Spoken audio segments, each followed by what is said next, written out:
China is once again at the center of a tense strategic standoff in East Asia.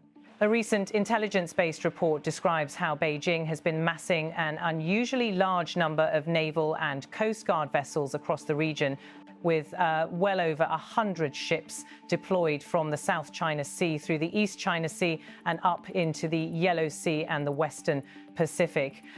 This is being described by officials who have seen the underlying reports as the largest maritime show of force that China has staged so far. The buildup did not appear overnight. According to officials familiar with the situation, the deployments began increasing steadily from mid-November, shortly after a new round of political friction between China and Japan over Taiwan. At the same time, the United States has taken a significant political step of its own. The U.S.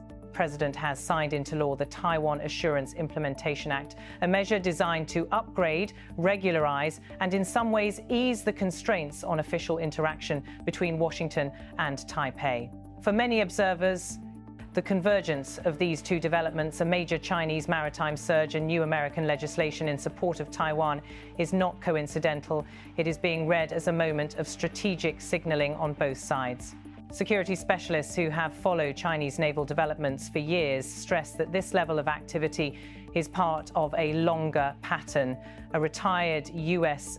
military officer with extensive experience in Asia points out that China has already been operating at what, for many countries, would be an exercise surge tempo.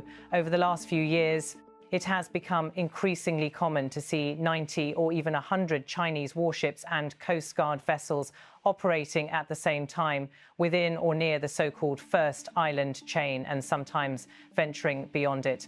That means the baseline level of activity is already high. As he put it, the situation today is not unprecedented, but it is serious and reflects the scope of China's buildup. From his perspective, the current deployment is not necessarily a direct prelude to conflict. If Beijing actually intended to start a war, he argues, it could push even more ships into key areas and deploy them in different formations, optimized for combat rather than for signaling and presence. But even without crossing that threshold, the current posture sends a clear message. The officer notes that 90 to 100 ships is a lot. You ask yourself, how many can the US 7th Fleet put into the area?